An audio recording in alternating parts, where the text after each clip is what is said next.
Around 10,000 people have fled fighting on the border of Thailand and Burma, a day after Burma's first election in 20 years. The fighting broke out between the Burmese army and ethnic rebels and follows warnings that ethnic tensions could boil over into renewed civil war after the vote. Votes are still being counted, but the election's designed to easily return the military government, though now in civilian form. Southeast Asia correspondent Zoe Daniel reports. Unfortunate but not unexpected. Fighting broke out even before the last vote was cast. Karen rebels are fighting the Burmese army for control of the border town of Myawaddy. Today their campaign boiled over into Thailand, where a wayward grenade landed, injuring a number of people. It's basically challenging in a direct military way against the regime's army. And so I think this can have a serious implication for the events that are to unfold. Burma's repressed ethnic groups have been engaged in a long-running insurgency against the government's army. Thousands of ethnic villages were excluded from the election, and now 6 ethnic groups who've long opposed the junta have formed an alliance. Today, a market on the Burmese side of the border was hit with mortar fire and 3 people were killed. Many were injured. The riverbank on the Thai side of the border has now been evacuated.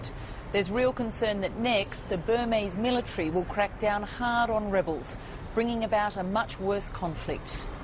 Burma's leaders say the full list of election results will be released in time.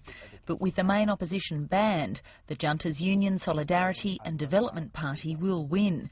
It was the only one contesting all seats, and the second largest party backs it too. Before polls opened, there were claims, even from the military's supporters, that rigged pre-voting was taking place. And during yesterday's election, with turnout as low as 40% in some seats, allegations that ballot boxes were unsealed and stuffed with ballot papers.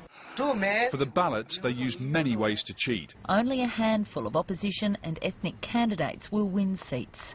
But exiled Burmese academic Win Min says the final numbers are important to the regime itself.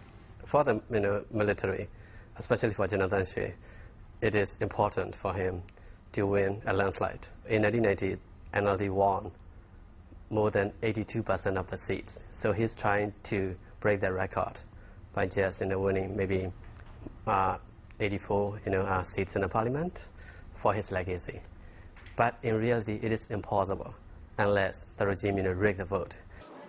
A concerted international campaign for a free and fair election clearly failed. Now the world community is contemplating whether engaging with the new government is worthwhile. These elections have been far from free and far from fair. A number of democratic parties have participated, and we will be watching very closely what emerges from the Burmese political process. Thousands of Burmese refugees are fleeing across the Thai-Burma border tonight. Zoe Daniel, Lateline.